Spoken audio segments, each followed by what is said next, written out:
Hey guys, welcome aboard to Snoozy Voyager, and tonight we're going somewhere truly special. Somewhere warm, fragrant, and absolutely crawling with things that want to kill you slowly. Tonight, we're going to the Middle Ages, specifically the year 1348, specifically your body, which I regret to inform you is already on thin ice. Now, before we get into the spectacular disaster that was medieval hygiene, take a moment to like the video and subscribe, but only if you actually enjoy what we do here. It genuinely means the world. And leave a comment telling me where you're listening from and what time it is for you. Somehow it is always 2 a.m. somewhere, and I find that deeply comforting. If someone suggested this topic, you know who you are, and I thank you from the bottom of my very clean 21st century heart. All right, dim those lights down low, switch on a fan for that lovely soft white noise, tuck yourself in, pull the blanket up, maybe press your feet flat against the cool part of the mattress. Good, you're doing beautifully. Now, let's just think about this for a moment. Have you ever gone 2 days without a shower and felt like a minor biological hazard? Imagine 2 years. Have you ever wondered what people use before toothpaste, before deodorant, before soap that actually worked? Did medieval people just know they smelled? Did they care? Was there anyone in 1348 walking around thinking, I really should do something about this? What did a bad hair day look like when your comb was made of bone and your hair product was bacon grease?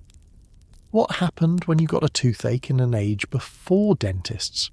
Well, before dentists who had any idea what they were doing. Did medieval people ever lie awake at night worrying about their skin, about their breath, about the open sewer running directly beneath their bedroom window? And what did bathing actually mean? Was it a luxury, a punishment, or just something that happened to you occasionally like a mild thunderstorm? These are the questions we're going to answer tonight.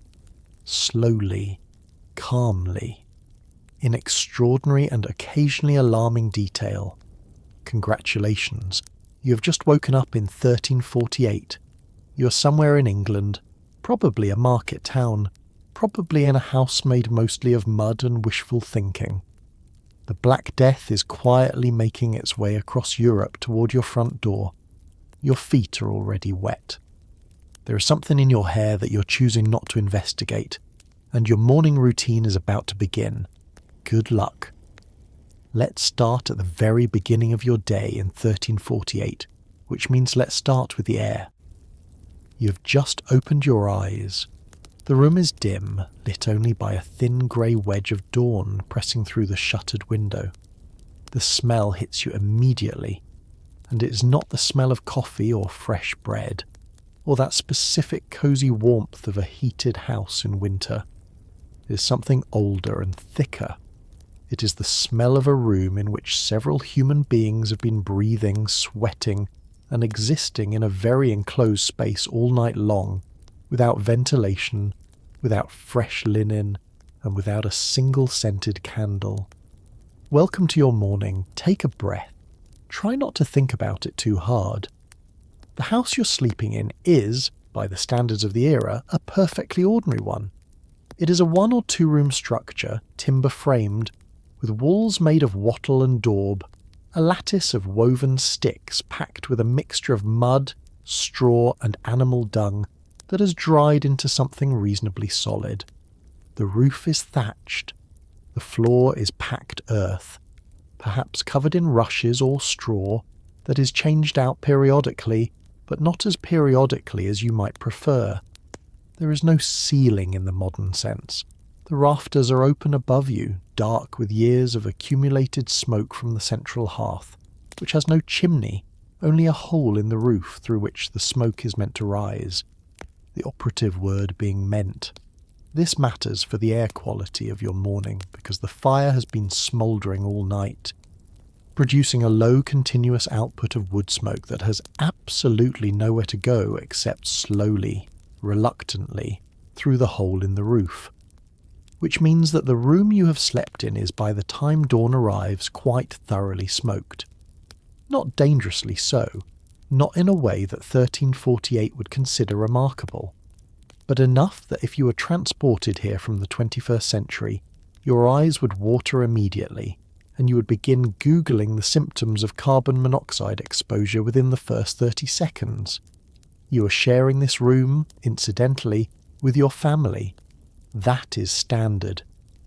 In most common households of the era, the entire family sleeps in one room, and in particularly cold months or in households that keep animals nearby, the livestock most effectively share the building, and as cows and pigs tethered in an adjacent section, their body heat contributing to the overall warmth of the structure in a way that is genuinely practical and only moderately terrible from a sensory standpoint. The animals have their own smell. It mixes with the smoke. It mixes with the damp wool of your blanket.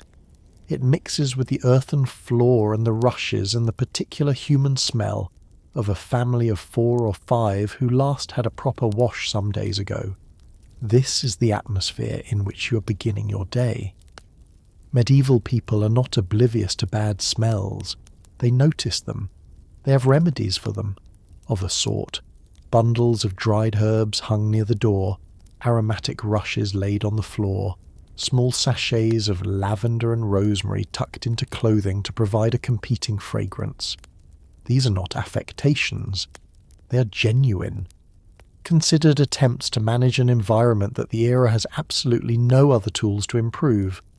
It is the olfactory equivalent of putting a nice painting over a crack in the wall. Thoughtful, optimistic, not quite sufficient. You lie still for one more moment in the grey quiet of the morning. Somewhere outside, a rooster is making its opinion of dawn very loudly known. The fire needs stoking. There is water to be fetched, bread to be eaten, and a full day of the Middle Ages to be survived. You sit up slowly. Your back aches from the straw, and you think for just a moment that the air outside might be better than the air in here. It probably is. Marginally. It is time to discuss where you slept, and to be clear, calling it a bed in the modern sense is being very generous to a pile of dried straw stuffed inside a rough linen sack and laid directly on the floor or on a low wooden frame. Your mattress in 1348 is not a mattress so much as a habitat. It is home to you, yes, but also to a quiet and thriving population of fleas, lice, bedbugs, and the occasional mouse who has decided quite reasonably that this is the warmest corner of the house. You did not know they were there when you fell asleep. You know now. The straw mattress, or pallet, is not a sign of poverty in the modern sense. It is simply what beds are. Even moderately well-off households sleep on straw-stuffed ticking, though theirs may be slightly thicker, slightly fresher, and positioned on a proper wooden bedstead rather than directly on the ground. The very wealthy sleep on feather beds, bags stuffed with goose or duck down, and this, in 1348, is the absolute pinnacle of sleeping luxury. If you have ever complained about a hotel mattress, understand that a goose-down mattress in the Middle Ages is the kind of thing people put in their wills. It is a treasured possession, passed from parent to child like a car or a piece of jewellery, and with approximately the same level of emotional weight. Your straw, though, is what you have. It was last changed, that is, completely emptied out, and replaced with fresh dry straw at some point in the past several weeks. Before that change, it had been accumulating the warmth and moisture and organic material that a sleeping human produces every night, and this environment, if you are a flea, is essentially paradise. Warm, humid, is rich with the particular chemical signals that small biting insects find irresistible. You wake up in the morning with small red bites on your ankles and wrists that you scratch without particular alarm, because this is simply what waking up feels like. You have never not woken up like this. It is, in the fullest sense of the word, normal. The bedbugs are a separate issue.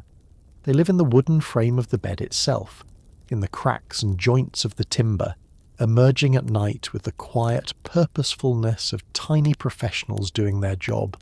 They are very difficult to get rid of. The medieval remedies for bed bugs include rubbing the bed frame with oil of pennyroyal, a strongly scented member of the mint family, dousing the wood with boiling water, or, in particularly desperate cases, taking the entire bed frame outside and burning it. This last option is effective but does represent a fairly significant personal sacrifice. The linen cover of your mattress is washed periodically, more often than the straw inside is changed. Linen was understood, quite correctly, to be easier to clean than wool and more tolerable against the skin, and the people of this era wash their linen when they can, which is to say when the weather is warm enough to dry it, and there is sufficient firewood to heat the washing water.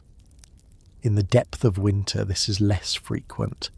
In the depth of winter, you are mostly just trying to stay warm, and everything else, including the condition of your bedding, becomes secondary to the business of not being cold. You swing your legs off the pallet now. The packed earth floor is cold beneath your feet.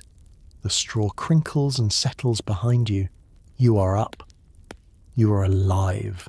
You're itching slightly in 3 separate locations, but this is, in 1348, essentially a perfect morning. Here is something that will quietly unsettle you. In 1348, most ordinary people slept in their clothes. Not all of their clothes. You would remove your outermost layers, your heavy wool over tunic, your shoes if you were lucky enough to own a pair, but the basic garment stayed on. This was not laziness. It was cold, it was practical, and there was genuinely not a great reason to take everything off when you were simply going to put it back on in the morning. Getting dressed in the Middle Ages, therefore, is less of a transformation and more of a light edit. You're already mostly dressed. You just add layers until you feel ready to face whatever today has planned for you, which, given the year, may be quite a lot. The garment system of the medieval common person is layered and logical in its own way. Against the skin, you wear a linen undergarment, a long shirt for men, a chemise or shift for women, and this piece of clothing is the one that is washed most regularly. Linen was valued precisely because it could be washed without destroying it, because it absorbed sweat and body oil from the skin, and because it dried relatively quickly. It is functioning, in other words, as a kind of removable buffer between your body and the outer clothing that is much harder to clean. This is not primitive thinking. It is actually quite sensible textile management. You're effectively doing the same thing every morning when you put on a clean undershirt beneath an unwashed sweater, except that you probably change the undershirt more than once a week, which already puts you ahead of the curve. Over the linen goes wool. Wool is your main material, because sheep are everywhere. Wool is relatively cheap to produce, and it has the genuinely remarkable property of retaining warmth even when damp. Medieval people understood this intuitively even without the science to explain why. Your wool over tunic or gown, depending on your sex, is a substantial garment, heavy and warm, likely a natural undyed brown or grey, or a dull russet red, belted at the waist with a leather strap or a length of woven cord. It has been worn for many days running. It has been rained on, sat in, worked in, and slept partially in. It smells like wool and work and smoke and you, which is to say it smells like everything in your life. Because everything in your life smells like that. You do not have a wardrobe. You have, if you are an ordinary working person, perhaps 2 or 3 garments at most, one for wearing, one for washing, if you even have a spare. Clothing is expensive relative to what most people earn. A good wool tunic represents a significant financial investment, which is why it is repaired obsessively, why the worn sections are patched and repatched, and why it is listed carefully in wills alongside livestock and furniture. You do not casually dispose of clothing in this era. You wear it until it becomes rags, and then the rags have uses too. Shoes, if you have them, are simple leather constructions, often made by a local cobbler to a standard design, not particularly shaped to left or right foot. They are resoled when possible, either repaired when they fall apart and worn until they cannot reasonably be called shoes anymore. A significant portion of the population in rural areas goes barefoot in warm months and wraps their feet in cloth in cold ones. Your feet, in this era, are having a character-building experience. You finish dressing. It has taken approximately 90 seconds. This is, undeniably, one genuine advantage of 1348 over the modern morning routine. No decisions. No staring into a wardrobe for 8 minutes. You put on the thing. You tie the belt. You are dressed. Some problems, at least, the Middle Ages solved efficiently. There is no way to discuss medieval hygiene without discussing the chamber pot, and there is no way to discuss the chamber pot without a moment of solemn acknowledgement. This was a ceramic or wooden vessel, and kept in or near the bedroom, used for all nighttime and early morning personal business, and then, and this is the important part, emptied out of the window into the street below. There was technically a rule in many medieval towns that you were supposed to shout a warning before doing this. The warning was something along the lines of garde à l'eau, which is French for look out for the water, though the substance in question was famously not water. Whether anyone actually shouted this warning with any consistency is, historians suggest, doubtful. The chamber pot is a practical solution to a genuine problem, which is that getting up in the middle of a cold night and walking to an outdoor privy in the dark is an activity that nobody enthusiastically volunteers for when there is a perfectly usable vessel already in the room. Medieval people are not foolish. They are making the best available choice given the available options, which is a theme you will find recurring throughout this entire evening. The chamber pot requires a designated spot, typically a corner of the bedroom, sometimes a small wooden cabinet or stool with a hole in the seat to support it, and it requires emptying every morning as a first order of business. The emptying is done, in a town setting, by the simple expedient of opening the window and tipping. In theory, waste was supposed to be directed into the channel that ran down the middle of the street, which functioned as a primitive open sewer carrying refuse toward the nearest river or drainage ditch. In practice, it ended up wherever gravity and inattention sent it, and if you were walking below the wrong window at the wrong moment of the morning in any medieval English town, your day took an immediate and dramatic turn for the worse. This is not conjecture. There are surviving legal records from medieval English towns in which individuals attempted to seek compensation for exactly this type of incident, and reading these records centuries later produces a very complicated set of feelings. Wealthier households had indoor privies, a small room or closet containing a wooden seat positioned over a shaft that dropped into a pit below the house, called a cesspit.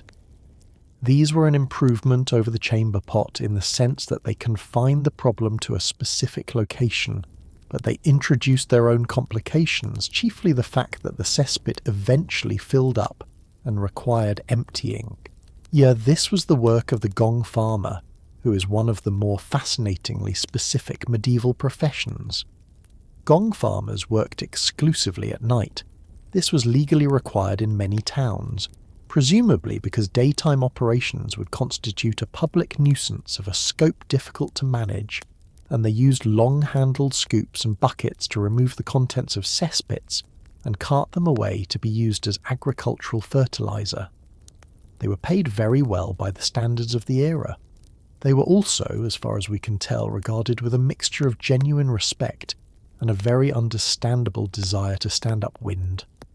For people living in rural areas without access to town infrastructure, the solution is simpler and in some ways more pleasant.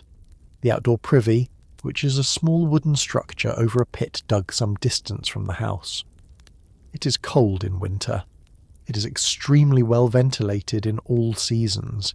It is not the worst place to be in the world on a warm summer morning if you can ignore the smell, which most people raised in this era absolutely can, with the ease of lifelong practice. The interesting thing about all of this, the chamber pots and the gong farmers and the open street channels, is that medieval people were not passive about sanitation. There were town regulations. There were fines for dumping refuse in the wrong places. There were designated public latrines in larger towns. People understood that certain arrangements were better than others. They were working sincerely and with genuine effort toward a cleaner world. They just had very limited tools to work with, and no understanding yet of the invisible connection between where your waste goes and what ends up in your water. That understanding is still several centuries away. For now, you pick up the chamber pot, walk to the window and shout, "Perhaps," or perhaps not, and the morning begins. It is morning, you are vertical, and your body would like something to eat. Medieval breakfast for a common person is a humble and functional affair. There is no concept of breakfast as a treat, as a ritual, as a thing to be enjoyed. Breakfast is fuel, and the fuel is bread. Dense, dark, coarse-grained bread made from rye or barley. Because white wheat bread is for people considerably wealthier than you. There may be some thin ale to drink, because water, as we will discuss in some detail later, is not something you trust. There may be a small piece of hard cheese if you're having a good week. If you're having a great week, there is a bit of salted pork. This is not a morning that begins with an egg white omelette and a glass of freshly squeezed juice. This is a morning that begins with a quiet internal negotiation between your hunger and your options. The bread is the centre of everything. In 1348, bread is not a side dish, not an accompaniment, not something you have with your meal. It is the meal around which everything else is organised. For a working person of this era, bread represents somewhere between half and 2/3 of the total daily calories consumed. The type of bread tells you immediately where you sit in the social hierarchy, the way a certain kind of car or a certain kind of phone does today. Except with the added significance that in this era it is also the difference between adequate nutrition and serious hunger. The darkest, heaviest bread, made from rye or maslin, a mixture of wheat and rye, belongs to the poor. The whiter and lighter the bread, the higher the status of the person eating it. At the very top of medieval society, wealthy nobles eat manchet, a small fine white bread made from sieved wheat flour. You are not eating manchet. You are eating something that is dark, dense, slightly sour, and requires genuine jaw effort to work through, particularly if it was baked a day or two ago, which it probably was. The ale you're drinking with this bread is not what we would call ale today. It is a thin, lightly fermented drink, probably around 1 to 2% alcohol, brewed regularly in the household or purchased cheaply from a local alewife, one of the many women of the period who supplemented household income by brewing ale in small batches for their neighbours. It is not drunk to get drunk. It is drunk because it is safer than water, because it provides a small amount of calories, because it is warm and faintly sweet, and because starting the day with something that feels like a slight comfort is, in any century, a reasonable human impulse. Cheese, when it appears, is hard and sharp and made from the milk of cows or goats or sheep that spent the summer on common pasture. It keeps well, it is dense with protein and fat, and it tastes, if you give it a chance, genuinely excellent with the dark bread. Salt pork, if you have it, was slaughtered in autumn and preserved through the winter in barrels of brine so strong that before you can eat it, you have to soak it for hours to draw the salt out, after which it emerges tough, brown, and profoundly savoury. Medieval preserved pork is not subtle in its flavouring. It is emphatically, insistently salty. Your palate in this era is calibrated accordingly. You eat standing or sitting near the fire, which has been stirred back to life from the night's embers. There is no table, in many households, in the modern fixed furniture sense. There may be a board laid across trestles, set up when needed and taken down afterward to free up the floor space. There are no plates in the lower class household sense. Your bread is your plate, a thick slice called a trencher on which other foods are placed. and at the end of the meal the trencher itself, soaked through with the juices of whatever was placed on it, is either eaten, given to the dog, or set aside for the next meal. Nothing is wasted, not in 1348, not by anybody. You finish your bread, you drain your ale, you're not full exactly, but you're no longer empty. The distinction between these two states is one that most people in this era understand very well, because true fullness is a condition reserved for feast days and fortunate seasons. Ordinary days are managed on adequate. Today is an ordinary day. You pull your cloak tighter and prepare to go outside, where the street is already beginning its loud and fragrant morning business. Let's talk about your mouth, specifically what is happening inside it. In 1348, there is no toothbrush. There is no toothpaste. There is no fluoride, no whitening strips, no minty gel, no little floss picks in a cheerful plastic dispenser. What there is, for those who are making any effort at all, is a rough linen cloth, sometimes rubbed with salt or chalk or a powdered mixture of herbs and burnt rosemary, pressed against the teeth in a sort of hopeful scrubbing motion. It helps, mildly, the way standing in the rain helps if what you actually need is a shower. Medieval dental health follows a predictable arc. Manageable in childhood, increasingly problematic through your 20s, and by the time you reach your 40s, a subject of genuine personal tragedy. Let us begin with what medieval people actually do to care for their teeth, because the answer is slightly more developed than nothing at all, which is what popular imagination often assumes. The linen cloth method is documented. So is the use of small sticks, green twigs from certain trees, particularly willow and hazel, which are chewed at one end until the fibres separate into a rough brush-like tip and then used to scrub the tooth surfaces. This is in effect a twig toothbrush, and it works with roughly the same mechanical principle as a modern brush. It removes some surface debris, it stimulates the gums, it does not deliver fluoride, it does not get into the spaces between teeth with any meaningful precision, but it is something. Medieval oral care is emphatically something, just not quite enough. The salt and chalk powders used with the linen cloth serve a mild abrasive function, thus polishing the surface enamel in a way that probably does keep certain types of surface staining under control. Herbs like mint and sage added to these preparations provide a temporary fresher sensation that is, functionally, the origin of every flavoured toothpaste ever marketed. The desire to have breath that smells like plants, rather than what breath naturally smells like after a night of ale and salted pork, is not a modern vanity. It is a very old one. Despite these efforts, medieval dental health is, by modern standards, poor. The diet of coarse bread and preserved meats is genuinely hard on the teeth, but it is the absence of refined sugar, which is extremely expensive and consumed only occasionally by the wealthy. That produces the somewhat ironic result that medieval common people actually have less tooth decay than their social superiors. Archaeological examination of medieval skeletons confirms this. Poorer people's teeth show more wear and more gum disease, but fewer cavities than the teeth of the wealthy, who ate more sugar and suffered for it in their mouths in ways they did not fully understand. Tooth decay, to the medieval mind, is caused by tiny worms living inside the tooth, gnawing away at it from within. This theory, known as the toothworm theory, persists in various forms for centuries. It is wrong.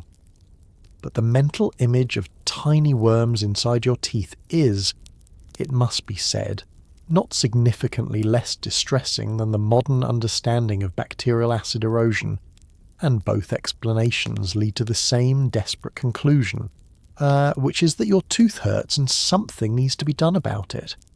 What is done about it when a tooth becomes genuinely and irrevocably painful is that it is removed. Tooth extraction, in 1348, is performed by the barber surgeon using a tool called a dental pelican, or, for less complicated cases, a pair of strong metal forceps. There is no local anaesthetic. There is no Novocaine injection, no nitrous oxide, no calm dental office with soft music playing and a kind hygienist asking you about your weekend plans. There is the chair, the barber's firm grip on your jaw, a firm application of the instrument, and then a very brief and very memorable moment of decisive action. The extraction is over quickly. This is genuinely the best thing about it. You run your tongue over your teeth now, such as they are at your current age in 1348. They are intact. They ache slightly in one spot on the lower left, a dull and persistent complaint that you're choosing for the time being to ignore. You swish some ale around your mouth as a rinse, spit it into the rushes on the floor, and decide with the pragmatic wisdom of your era that it is fine. It is probably fine. Your hair in 1348 is a project. It is a commitment. It is a relationship that requires constant maintenance and offers, in return, a kind of unpredictable result. Medieval hair care relies on a combination of combing, which is done with combs made from bone or wood, rinsing, which is done with water, and sometimes a wash of wood ash or vinegar, and various herbal treatments applied with more optimism than scientific backing. For women, the hair is typically long and very rarely cut. For men it varies by class and era, but the general expectation is that it is kempt, or at least trying to be. The problem, of course, is that kempt in a world without modern washing products means something quite different from what we understand that word to mean today. Combing is the primary maintenance tool, and it is taken seriously. Fine-toothed combs made from bone, horn, or occasionally ivory for the wealthy are among the most commonly found personal items in medieval archaeological sites. People carried them. They used them every day. The comb is deployed not just for detangling, but for removing lice and their eggs, nits, from the hair shaft, which is a daily operational necessity rather than an emergency response. To be seen combing your hair is not vanity in the medieval sense. It is basic maintenance like sharpening a tool or mending a shoe. Your comb is one of your more important personal possessions and you treat it accordingly. Washing the hair is done periodically rather than daily.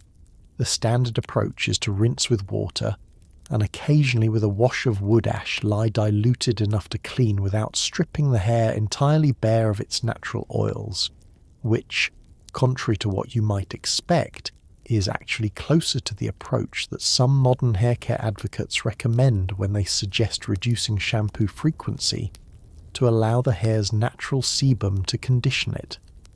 Medieval hair is, in a sense, managed the way hair is designed by biology to be managed, which is to say washed less frequently than modern habits demand and regularly maintained with physical grooming instead. The result is hair that is not clean in the 21st century sense, but which is not the chaotic disaster you might imagine either. For women, the hair is almost always covered in public after marriage. The wimple, the veil, the linen coif, these are not just fashion items, they are social and moral markers of respectability. An uncovered head on a married woman in 1348 sends a very specific social signal, and it is not a subtle one. This means that the elaborate braiding and pinning of hair that characterises medieval women's hair management is largely private, done within the household, seen by family and close companions. The public face is covered. The private hair, pinned and braided and coiled beneath the linen, is often, from descriptions and manuscript illustrations, quite beautiful. For men, shorter hair is more practical for the physical work that dominates most men's lives in this era, and it is more easily managed with the available tools. The barber trims it periodically, perhaps once a month if you're diligent about it. Between visits, you manage with your comb and with water, pushing it into place with your fingers and hoping the results suggest intentionality. The thing that genuinely challenges medieval hair management beyond all the product limitations, is the presence of lice. Head lice in 1348 are not a crisis or an embarrassment. They are a condition. They live on virtually everyone at some point, are transmitted through the casual close contact of daily life, sharing beds, sharing combs, leaning heads together in conversation, and are managed imperfectly, through regular combing with a fine-toothed comb. Various herbal treatments are applied to the scalp with the goal of discouraging them. Vinegar, which interferes with the ability of louse eggs to adhere to the hair shaft. Strong-smelling oils infused with wormwood or pennyroyal. Fine-nick combs drag through the hair in slow, thorough passes. These treatments reduce the population. They do not eliminate it. The lice adapt. The battle continues. It will continue for centuries, which, if nothing else, is a testament to the absolute biological stubbornness of a creature with approximately 4,000 neurons and no apparent ambitions beyond surviving to the next generation. You drag your comb through your hair now, sitting close to the fire where the light is best. It catches. You work through the knot with patient, steady strokes. The fire crackles. Outside, the town is waking up. Your hair, when you're done, is as neat as you can make it. You put on your hood. You're ready. There is soap in 1348. Let us be clear about that. It exists. People know about it. They have a word for it. The issue is more complicated than the soap's mere existence. Medieval soap is made from a combination of animal fat, typically tallow, rendered from beef or mutton, and wood ash lye, which is a strongly alkaline liquid produced by soaking ash in water. The result is a greyish, strongly scented, slightly gritty substance that does technically clean things. It cleans wool. It cleans wooden floors. It cleans cookware. Whether it is the ideal thing to put on your face is a matter of some period debate. As the lye content is robust enough that overly frequent use can cause the skin to become raw and irritated. Medieval cleanliness is, as with most things in this era, a balancing act between doing something and doing too much of it. Soap production in England is largely a domestic and small-scale industry in this period. Some soap is imported, Castile soap, made with olive oil rather than animal fat, comes from Spain and is considerably gentler and more pleasant in its qualities and its smell. Castile soap is purchased by people who can afford the imported price and who have some interest in the difference it makes. For everyone else, the local tallow soap is what is available, produced either at home or purchased from a chandler or small manufacturer in the market town. It is a coarse product that works well enough for heavy cleaning tasks and tolerably for personal use, if applied with a certain caution. The interesting thing about medieval soap use is that it tends to be directed at textiles rather than bodies. Laundry is where soap is most aggressively deployed. Washing the linen undergarments and household cloths that accumulate the sweat and grime of daily life is the primary application. The lye-heavy soap cuts through grease and body oil in the cloth fibres with genuine effectiveness, and the resulting clean linen does make a real difference to personal hygiene, because the clean undergarment against the skin is the first line of defence against body odour in an era without antiperspirant. This is not an accident. The medieval laundress knew very well what she was doing and why. For the body itself, the cleaning routine is simpler. Water, warm when possible, is used to wash the hands and face in the morning. This much is documented, expected, and considered the basic minimum of personal care. The hands are washed before eating and after any particularly dirty task. Face washing is a daily expectation. Below the neck, the cleaning is less frequent and less thorough, though not entirely absent.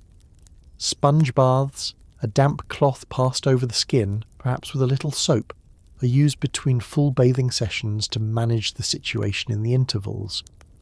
medieval people were not, as is sometimes lazily imagined, uniformly filthy at all times. They were doing a reasonable job with the resources available. The gap between their cleanliness and ours is a gap of technology and infrastructure, not of values or intention. There are also herbal preparations used alongside soap for specific purposes. Fuller's earth, a natural clay that absorbs oils, is used to clean the face and skin in a way that functions somewhat like a modern face wash. Vinegar diluted in water is used as a rinse for the hair and skin, functioning as a mild astringent. Rose water, for those who have access to it, is used to freshen the face and hands. The medieval beauty and cleanliness repertoire is, once you look closely, considerably more sophisticated than the blunt image of ignorant, unwashed peasants allows. It is simply operating without the two most significant innovations that modern hygiene depends upon: germ theory and industrial chemistry. You pick up the small grey block of soap that sits near the water bucket, rub it briefly between your palms with a splash of water, and wash your hands and face with the brisk efficiency of someone who does this every morning and does not particularly think about it. The soap smells faintly of tallow and ash. Your face feels clean in the way it always feels clean after this, which is to say, clean enough. You dry your hands on your linen undergarment. The day proceeds. Here is something that surprises people. Medieval bathhouses existed, were popular, and were considered perfectly respectable places to spend an afternoon. In towns of any size, there would be a public bathhouse, sometimes called a stew, where large wooden tubs of heated water were available for a small fee. You could sit in the warm water, have your hair combed, perhaps be shaved by a barber, and generally spend an hour in a state of unusual cleanliness. Though the water was heated over a fire and poured into the tub, which was often large enough for 2 or 3 people to share simultaneously, because heating water was expensive and waste was considered rude. The bathhouse was, in many ways, the medieval equivalent of a spa afternoon. The key difference from modern bathing habits is simply frequency. This was not a daily event. This was, for most people, an occasional luxury, a seasonal effort, or something that happened before a significant occasion like a wedding, a feast day, or an audience with someone important. The bathhouse occupies an interesting social position in the medieval world. It is a public space, shared by people of various classes, functioning as a place of both hygiene and sociability in much the same way that coffee shops or gym locker rooms function today, except with the additional dimension that you're sitting in warm water together with your neighbours, which is either more or less intimate than a conversation over a flat white, depending on your personal threshold for communal bathing. Medieval manuscript illustrations of bathhouses show men and women sometimes bathing in the same facility, though in separate tubs, and sometimes engaging in conversation, or even having food and drink brought to them in the water. There are bathhouse attendants who scrub backs, comb hair, and provide fresh linen towels. It is, by any reasonable standard, a genuinely pleasant experience. The water in the tub is, it should be noted, shared across multiple uses. The water heated for one session may serve several customers in succession before it is changed, because heating water is a significant investment of labour and fuel, and one does not throw it away carelessly. This is one of the reasons that bathing in this communal fashion, while pleasant, does not quite deliver the hygienic results that a modern person might hope for. You emerge smelling considerably better than when you entered, and feeling the particular relaxed satisfaction of genuinely warm water on skin that is rarely subjected to it.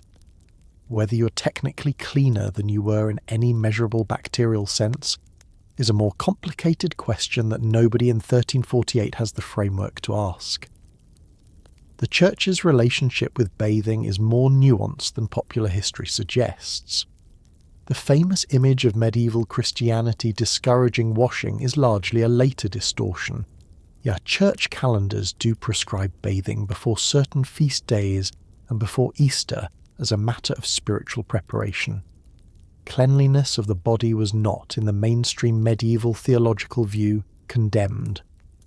What the church was cautious about was the bathhouse as a place of potential moral looseness, mixed bathing, excessive sociability, the kind of relaxed physical comfort that could, in a sufficiently fevered theological imagination, lead to other things. And it is true that some bathhouses in larger towns did develop reputations as places where other services were available alongside the bathing. The line between a bathhouse and a brothel was, in certain establishments and certain centuries, not sharply maintained.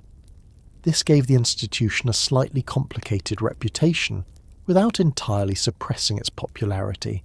Because people like being warm and clean regardless of what the establishment next door is doing. You go to the bathhouse when you go, perhaps once every 2 or 3 weeks in the warmer months, less in winter, when the walk through cold streets in wet linen afterward seems inadvisable. The proprietor greets you with a flat recognition of a regular customer. You pay your coin, the tub is filled, the water is warm. You lower yourself in with the slow, involuntary exhale of a person whose body is receiving something it very much needed. And for a while, just for a little while, the smell and the smoke and the itching and the cold and all of it is held at a quiet, warm, temporary distance. Water in 1348 is a subject of understandable anxiety. In a medieval town or village, there is no running water in the household sense. Water is collected from a well, a spring, a river, or a rainwater barrel, and it is carried to the house in buckets or jugs. It is heavy, it is time-consuming, and it is, depending on where you're drawing it from and what is happening upstream, not always safe to drink. The link between contaminated water and illness is not understood in 1348. Germ theory is still 5 centuries away. What people do know, in a slow, accumulated, instinctive kind of way, is that ale makes you feel better than water, that certain wells make people sick more often than others, and that water that smells strange is perhaps best avoided. The practical solution across almost all of medieval Europe is to drink ale. Thin, low-alcohol ale, brewed with enough heat to kill the worst of what might be lurking in it. Children drink it. The elderly drink it. You drink it with your breakfast bread and consider it broadly sensible. Fetching water is, for most medieval households, a daily task, and it falls predominantly to women and children in the household's daily labour division.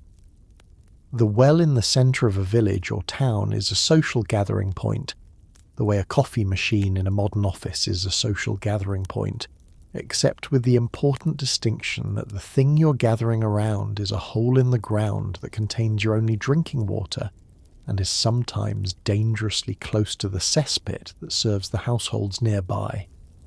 The proximity of wells to waste disposal in medieval urban environments is one of the great silent tragedies of the era.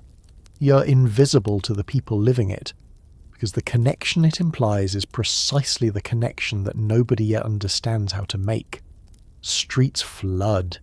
Cesspits overflow in wet seasons. The contamination runs through the soil in ways that are quietly devastating and entirely undetectable. Town authorities in the Middle Ages are not passive about water quality. There are regulations in many English towns against washing certain things upstream of the town's water supply, against dumping waste near water sources, against dyeing cloth in the town's main water channels. These rules exist because experience, the accumulated memory of illness following certain events, has taught local authorities that some things make the water worse. They cannot explain the mechanism, but the observations are real and the rules, where enforced, do some good. Spring water and water from deep wells is generally considered better than river water, and this intuition is, again, broadly correct in ways that the people of the era cannot fully articulate. Spring water rising from a deep aquifer carries fewer surface contaminants. Deep well water is more protected from the runoff of the streets above. The preference for these sources over a town river that is also a laundry, a waste channel, and a street gutter reflects genuine practical wisdom accumulated over generations of watching what makes people sick and what does not. Ale, then. Ale is your water. It is brewed in a process that involves boiling, which kills pathogens without anyone involved having any idea that this is what is happening or why it helps. It is available everywhere, cheap, familiar, and in its thin, everyday form. Mild enough that a person consuming it throughout a working day is not becoming drunk so much as staying continuously, faintly relaxed. This is the water management solution of an entire civilization, arrived at through practical experience rather than scientific understanding. Make the water into something fermented and you will, on balance, be less sick than the people who drink it plain. It is not elegant, it is not sophisticated, but it works, and it kept a substantial portion of medieval Europe's population alive long enough to build cathedrals and write philosophy, and eventually, several centuries later, figure out why. You fill a bucket from the well in the morning, carry it back across the street, and set it near the fire. Some of it will be heated for washing, some of it will be used for cooking. Barely any of it will be drunk directly. You pour yourself the last of yesterday's ale instead, and you think nothing of it, because this is simply what you do, and what your mother did, and what her mother did, and it has never so far been wrong. Step outside now. Take a careful step, because the street in a medieval town is not a clean place, and this is putting things with considerable charity. The street is a shared space, used by everyone and maintained by essentially no one in any organised fashion. Animals pass through it regularly, horses, pigs, chickens, dogs, and they're not making any particular effort to be tidy about it. The refuse from households, including the contents of last night's chamber pots, is thrown here. Food scraps, animal bones, and spoiled produce decompose here. In a wet week, the whole surface becomes a thick and unpredictable mud in which various organic materials are slowly combining into something that does not have a polite name. The smell of a medieval street in summer is something that visitors to that era would find instantly and completely overwhelming. Locals, raised in it, do not notice it the way a newcomer would. This is, in its own way, a remarkable feat of human adaptability. The street you're standing on is not paved in all probability. Cobblestones exist in larger and wealthier towns, particularly in market areas and near the homes of significant merchants. But for most streets in most English towns of this era, the surface is simply compacted earth, and churned by foot traffic and animal hooves and rain into something that shifts between dusty and deeply unpleasant depending entirely on the weather. In dry summer months the surface is hard and powdery, fine grey dust rising with every step, coating the lower hem of your clothing with a pale film. In a rainy autumn or winter, that same surface becomes something else entirely, a deep, sucking organic mud that grabs at your shoes with the quiet determination of something that genuinely does not want you to leave. The open channel running down the centre or the side of the street, called the kennel, is supposed to carry away water and waste toward the nearest river. In theory, this is a functional drainage system. In practice, the kennel is only as clean as the street that feeds it, which is to say, not very. It moves slowly when it moves at all. In still dry weather it does not move. It simply sits, accumulating, providing a rich substrate for flies in summer, and a frozen dark stripe in winter that is best stepped over without looking too carefully at its composition. Animals move through the street with complete social confidence, because animals in the medieval town are not kept at a careful distance from daily life. They are daily life. Pigs are particularly significant urban residents. They are kept by households throughout the town, allowed to roam the streets during the day to forage on the refuse, which they do very efficiently. The pig is, in this sense, the medieval town's waste management service, and a reasonably effective one. The problem is that the pig is also contributing to the very waste it is managing, and the net effect on street cleanliness is roughly neutral. There are periodic town ordinances in many English medieval towns attempting to restrict where pigs may roam and requiring their owners to keep them penned, and the frequency with which these ordinances are reissued tells you everything you need to know about how well they were observed. Butchers, tanners and fishmongers operate their trades directly on the street or in open-fronted shops that spill their working waste, blood, offal, curing brine, fish guts, directly onto the surface in front of them. There are rules about this too. There are rules about almost everything in a medieval town, in the same way that there are rules in a shared office kitchen about washing your dishes, which is to say that the rules exist. Everyone knows about them. And compliance is a matter of individual conscience and variable enthusiasm, and yet the street is also full of life in the best sense. It is loud with voices and animal sounds and the clatter of craftsmen's tools from open workshops. It smells, yes, but it also smells of baking bread from the baker's window, of wood smoke from a dozen chimneys, of horse and leather, and the sharp green note of fresh-cut rushes being spread on a newly cleaned floor. The medieval street is not a pleasant place by modern standards, but it's a vivid one. It is immediate and human, and full of the particular energy of a place where people are genuinely and completely alive, attending to the loud and demanding business of getting through the day. You pull your cloak up slightly and step carefully forward. The town receives you. It is time to address the small lives that are living on you. In 1348, body lice are not a sign of poverty or neglect. They are simply a condition of existence, as common and unremarkable as having fingernails. Head lice live in the hair. Body lice live in the seams of clothing, emerging to feed, returning to hide. Fleas live in the bedding, in the floor rushes, in the fur of any animal that has been inside the house. They bite. They cause itching. They carry, though no one knows this yet, the bacterium responsible for the plague that is currently moving across Europe toward your very specific location in England. The act of picking lice from a companion's hair, called grooming, is a normal and accepted social activity done between friends, between family members, between husbands and wives. It is, in the medieval world, a gesture of genuine care and intimacy. The flea is the more dangerous of your two permanent companions, though neither you nor anyone else in 1348 is aware of this. The oriental rat flea, Xenocilla chiopis, carries Yersinia pistis, the bacterium that causes bubonic plague, in its gut.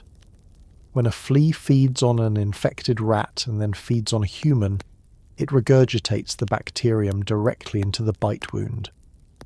This is the mechanism by which the Black Death moves from animal populations into human ones, and then from human to human through the body lice that also move freely between people in close quarters. The entire catastrophic epidemiology of the 14th century's worst disaster runs, invisibly and unstoppably, through the bodies of insects so small that a medieval person might brush one off their wrist without a second thought. What medieval people do know about fleas is that they are a persistent domestic irritation, and that various measures help, imperfectly, to reduce their numbers. Fresh rushes on the floor, particularly rushes mixed with strongly scented herbs like pennyroyal, mint, and wormwood, discourage fleas by interfering with their preferred environment. The same herbs used in bedding and clothing sachets provide some deterrents. Dogs, which sleep inside in many households, are a significant flea vector, and the dog's own coat is treated periodically with herbal washes in a gesture that is simultaneously affectionate and hygienic. None of this eliminates the flea population. It manages it. There is a difference. And the difference is visible in the daily reality of your skin, which carries the small red evidence of last night's activity in its scattered signature of bites. Body lice are addressed primarily through the maintenance of clothing and the cleaning of linen. The heat of washing kills lice and their eggs in fabric with genuine effectiveness, which is one of the reasons that the regular laundering of linen undergarments is so emphasised in the household management of the era. Outer wool garments are brushed and aired. The physical act of combing, both for the hair and for the seams of garments where body lice hide, is the primary tool of daily management. A fine-toothed louse comb, dragged carefully through the hair, removes eggs and adult insects mechanically and done consistently and thoroughly. It does keep the population from becoming completely unmanageable. The rat population in a medieval town is substantial, confident, and entirely integrated into the domestic environment. Rats share grain stores, kitchen spaces, and sleeping areas with the human residents in a relationship of constant proximity and mutual inconvenience. Cats are kept specifically for rat control, and the medieval cat earns its place in the household with genuine occupational purpose. The problem that nobody understands yet is that the rat is the reservoir of the plague bacterium, and the more closely rats and humans live together, the more efficient the transmission pathway becomes. The great irony of the medieval urban cat is that it is doing its job well. It reduces the rat population, which should in theory reduce plague transmission. But the cat itself can also carry infected fleas, and the net effect is complicated in ways that require the invention of epidemiology to fully untangle. You scratch absently at your wrist. You do not think anything of it. You have itched every morning of your life. Let's talk about the barber. In the 21st century, a barber cuts hair and perhaps trims a beard, and that is largely the extent of it. In 1348, the barber is a figure of much wider professional scope, and some of what he does with his scissors and his blades will require you to keep a very open mind. The medieval barber surgeon, because the two roles were commonly combined, offered haircuts and shaves, yes, but also bloodletting, tooth extraction, wound treatment, minor amputations, the lancing of abscesses, and the setting of broken bones. The red and white striped pole that modern barbershops still display as a decorative tradition is a remnant of this history. The red represented blood, the white represented the bandages. The pole itself was what patients gripped during bloodletting procedures. Your local barber in 1348 is, in many senses, the most medically involved person you will regularly encounter. Approach with respect and a degree of personal courage. The social distinction between a physician and a barber surgeon in this era is significant and deliberately maintained by the medical establishment. The physician is a university-educated man who has read Galen and Avicenna, who diagnoses through learned examination of the patient's urine and pulse, who prescribes remedies compounded by the apothecary. He does not cut. He does not touch the patient's blood. Cutting is manual work, and manual work is beneath the dignity of a man of learning. The barber surgeon works with his hands, with his tools, with the direct and immediate reality of flesh and blood, and this places him in an entirely different professional and social category. He is more tradesman than doctor. He serves his guild, passes his examinations, and is regulated by his professional association. But he is not a gentleman of medicine. This distinction will persist, increasingly absurdly, for several more centuries. The barber's shop is a recognisable and well-frequented place in any medieval town. It is warm, because the work requires hot water, and the warmth makes it a social gathering point in the way that the barbershop has always been a social gathering point, across every culture that has had one. Men come for a shave, razors of ground steel used with a warm wet cloth to soften the beard and a steady hand, and stay to talk. They come for a haircut and leave knowing the week's news. The barber hears everything that moves through the town.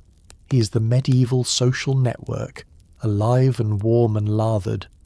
For medical procedures, the barber's shop transforms into something that requires a stronger stomach. The bloodletting basin, a wide, shallow bowl with a curved notch cut into the rim to fit against the inside of the elbow, is a standard piece of equipment, polished and ready. For tooth extractions, the barber has his dental pelican, a hinged instrument that functions by levering the tooth out of its socket using the jaw itself as a fulcrum. The procedure is quick. The barber values speed in these moments, not from indifference to the patient, but from genuine understanding that speed is mercy. The faster the extraction, the less total suffering involved. He is right about this, and his patients, in the immediate aftermath, typically agree. For wound treatment, the barber cleans with wine or vinegar, both of which are mildly antiseptic, again without anyone knowing why they help, only that they do, and bandages with clean linen. For serious wounds, he cauterizes with hot iron or boiling oil, stopping bleeding and sealing the tissue with a method that is brutal but effective. His training is practical, accumulated from apprenticeship under a more experienced barber surgeon, from the accumulated clinical experience of a working life, again, and from the surgical manuals that circulate among practitioners of the era. He is not a modern surgeon, but he is competent at what he does, within the very real limits of what the era understands, and in 1348, within those limits, he is one of the best options available to you. You stop outside his shop for a moment, watching the striped pole. Inside, someone is laughing. The smell of warm water and clean linen drifts through the open door. You decide your beard can wait another week. You move on. Speaking of the barber, let us spend a moment with bloodletting because it deserves its own quiet examination. The medical theory of 1348 is built largely on the ancient Greek idea of the four humours: blood, phlegm, yellow bile, and black bile. Good health means these four substances are in balance. Illness, it follows logically, means they are out of balance. And if your blood is the humour that is in excess, the obvious solution is to remove some. This is not fringe medicine in the Middle Ages. This is mainstream, respectable, widely practiced, recommended by physicians, and performed with considerable confidence. A small incision is made with a lancet, usually in the arm, and blood is allowed to flow into a bowl until the physician judges that enough has been removed. If you are sick and feverish, you will almost certainly be bled. If you're feeling generally unwell, you may be bled as a preventative measure. If you happen to be very sick with something like, say, the plague, you will be bled extensively. The results, from a modern perspective, are not encouraging. Humoral theory is not arbitrary superstition. It is a coherent, internally consistent model of the human body built on centuries of observation, developed by some of the most brilliant minds of the ancient world, and refined through a continuous tradition of medical practice and scholarship. The four humours correspond to the four seasons, the four elements, and the four temperaments of human personality. Blood is warm and moist, associated with air and spring. Phlegm is cold and moist, associated with water and winter. Yellow bile is warm and dry, fire, summer. Black bile is cold and dry, earth, autumn. The entire system has an elegant symmetry that, in the absence of microscopy and biochemistry, feels genuinely explanatory. It accounts for why some people are naturally more energetic, why some are prone to melancholy, why illness worsens in certain seasons. It is wrong. But it is wrong in an interesting, ambitious, systematic way, and it held the medical world with considerable conviction for roughly 2,000 years. The practice of bloodletting follows from this theory, with a kind of iron logic. If a patient presents with fever, a hot, flushed, agitated condition, this suggests an excess of blood, which is the warm and moist humour. Removing blood addresses the excess. The patient will feel temporarily weaker and calmer after the procedure, which can be interpreted as improvement. What is actually happening is that the body is experiencing the physiological stress of blood loss, which does temporarily reduce fever by reducing metabolic activity overall. This is a side effect of a harmful intervention being misread as a therapeutic benefit, and it is a clean example of how medicine can persist in a wrong direction for a very long time when the feedback is ambiguous enough to support multiple interpretations. Leeches are the other tool in the bloodletting arsenal. Medicinal leeches, the species Hirudo medicinalis, are kept in ceramic jars of water in the barber shop and the apothecary's premises, and they are applied to the skin at specific points corresponding to the area of the body believed to be affected. The leech attaches, feeds for 20 to 45 minutes, and falls away when full. The bite site continues to bleed for some time afterward due to the anticoagulant the leech secretes. Leeches are actually used in modern medicine in very specific reconstructive surgery contexts, where their anticoagulant properties help maintain blood flow in reattached tissues. This is not what they are being used for in 1348, but it is a curious footnote that the leech jar in the barber's shop is not entirely without a future. Bloodletting before the plague arrives is bad enough as a treatment for ordinary illness. As a treatment for plague, it is actively catastrophic, because the plague patient is already in a state of severe physiological stress, and the removal of blood accelerates their deterioration with merciless efficiency. Physicians across Europe will bleed plague patients throughout this year, watching them die faster, and interpret this not as evidence that the treatment is wrong, but as evidence that the disease is simply too powerful to be overcome. The theory survives intact. The patients do not. You pass the barber's shop again on your way back and keep walking. You feel today entirely well. You plan to remain that way. And now we must talk about the thing that makes 1348 specific, the thing that makes this year unlike almost any other year in the recorded human experience, the Black Death. By the time it reaches England in the summer of 1348, it has already devastated much of mainland Europe.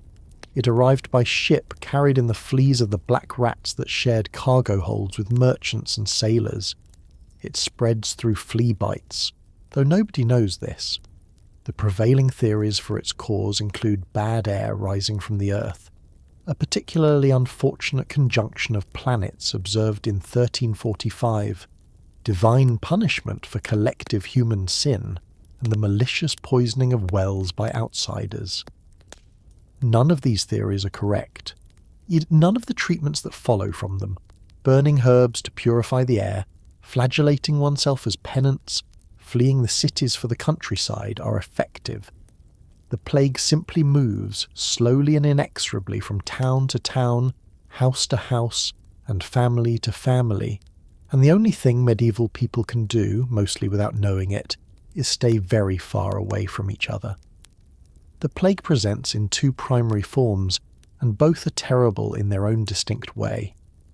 Bubonic plague, the more common form, announces itself with fever, chills, and headache within 2 to 6 days of infection. Then the defining symptom appears.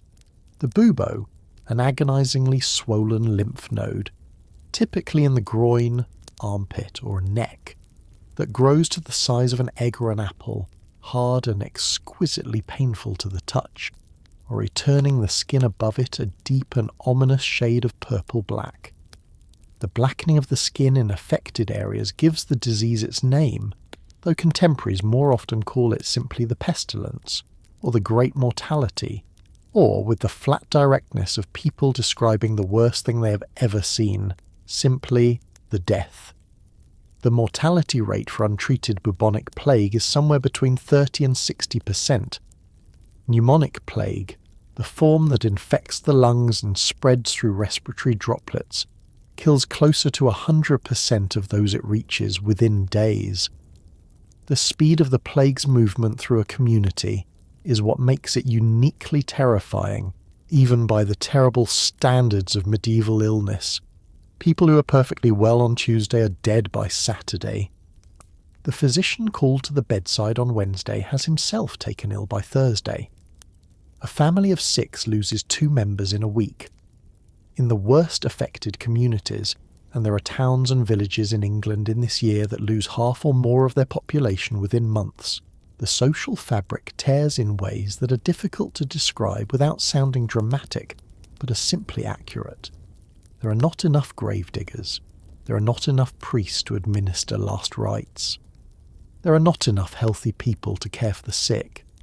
Contemporary chroniclers describe bodies lying unburied in the streets, fields left unharvested because the people who would harvest them are dead, churches conducting multiple burials in a single day until even the churchyards fill. Attempts at containment are made by civic authorities with the tools available to them. The city of Venice, ahead of its time in public health as in so many things, requires arriving ships to anchor offshore for a waiting period before their crews are allowed to land. This is the origin of the word quarantine, from the Italian 40 giorni, 40 days. The practice works, partially, because it reduces the density of contact between arriving potentially infected individuals and the city's population. It does not eliminate the plague. Nothing in 1348 eliminates the plague.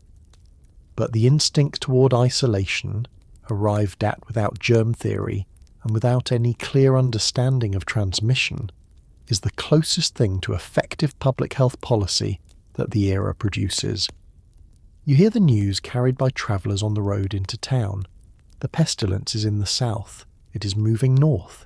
You listen, and you feel something cold and specific settle into your chest that is not quite fear, and not quite calm, but something between them. Something very old and very human. Something that says, pay attention. This one is serious.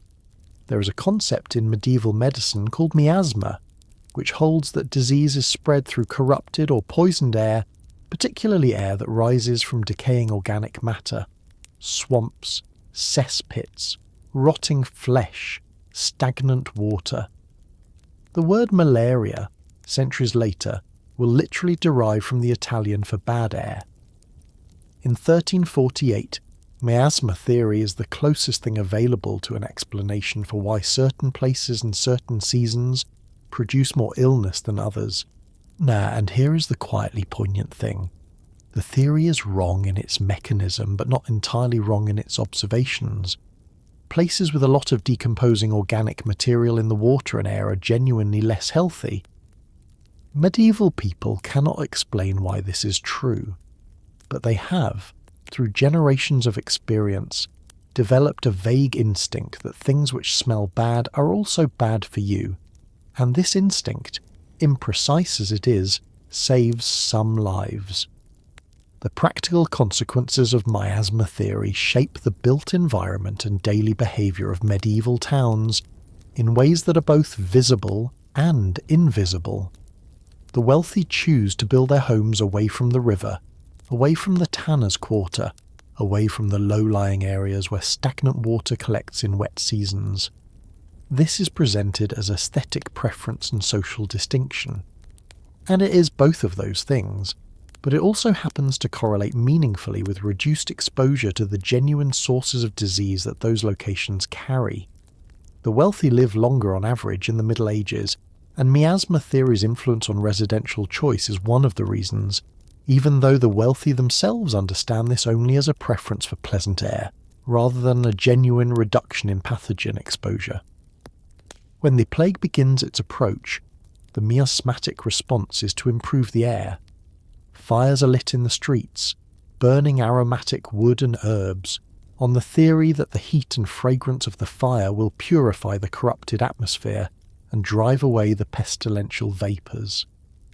Juniper and rosemary are burned in particular, both of which have some genuine antimicrobial properties in terms of surface contact, though burning them does not meaningfully affect airborne bacterial transmission. Physicians carry pomanders, small perforated containers filled with strongly scented herbs and spices, held to the nose when attending plague patients. The image of the plague doctor in a long black robe with a beaked mask, the beak stuffed with fragrant herbs, is the visual embodiment of miasma theory. As both protective equipment and professional uniform, it offers psychological protection, olfactory relief, and essentially no defense against a bacterium being transmitted by flea bite. Vinegar is sprinkled on floors and walls as a purifying agent, and here again the theory is wrong, but the practice has some merit, because vinegar's acidity does inhibit the growth of certain bacteria on surfaces, and its use in sick rooms probably does reduce some types of contact transmission, even as it does nothing about the fleas. Windows are kept closed to prevent bad air from entering, which perversely reduces ventilation and keeps the air in a sick room stale and humid. A better environment for certain types of bacterial growth rather than a worse one. The miasma theory is doing its well-intentioned best in precisely the wrong direction. The lasting irony of miasma theory is that the public health improvements it motivates, cleaning the streets, removing standing water, relocating tanneries and slaughterhouses away from population centres, improving urban drainage, do in fact reduce disease rates, not for the reasons their proponents believe, but because pathogens thrive in exactly the conditions that miasma theory identifies as dangerous. The theory is wrong. The instinct underneath it is not entirely wrong, and the improvements it drives, across centuries of incremental urban sanitation effort, make cities measurably healthier, even in the complete absence of any understanding of why. You walk past a pile of refuse near the edge of the street. You step around it, quickening your pace instinctively. The air near it is close and warm and bad. You breathe through your mouth until you are past it. Sensible in your era is often enough.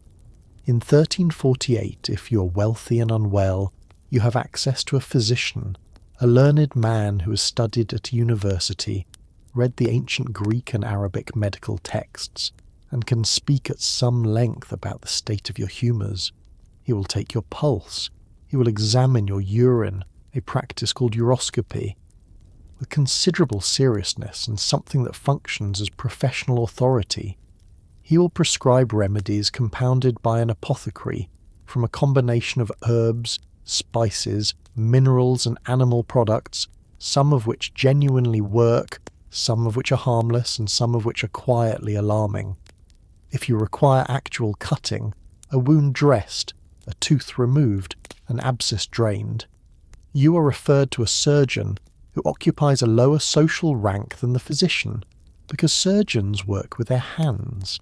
And in medieval professional hierarchy, this is considered a mark of lesser refinement. Your health in this era is, in short, in the hands of a system that is doing its very best with the tools and knowledge available, which is to say, some of it will help and some of it will not. And the best thing in your favour is being young and constitutionally vigorous. Uroscopy is worth pausing on for a moment, because it is the medical practice of the era that most reliably produces a raised eyebrow in modern readers. The physician examines urine in a special glass flask called a matula, holding it up to the light, observing its colour, consistency, smell, and occasionally taste, though the tasting component becomes less fashionable over time, perhaps for reasons that require no explanation. From these observations he draws conclusions about the state of the patient's humours, the seat of their illness, and the appropriate remedy. A urine that is pale and watery suggests an excess of phlegm. A urine that is dark and concentrated suggests the blood is too hot. A cloudy urine suggests issues in the kidneys or bladder. A reddish urine suggests fever. Some of these observations do track real physiological states with partial accuracy. Concentrated dark urine genuinely does indicate dehydration and fever. cloudy urine can indicate infection. The physician's conclusions about what to do with this information are filtered through a wrong theoretical framework, but the observations themselves are not entirely without value. The apothecary is the physician's essential partner and the medieval equivalent of the pharmacist, but a pharmacist who mixes the medicines himself from raw ingredients, exercises his own judgment about formulation, and carries enough knowledge of materia medica to be a genuine authority in his own right.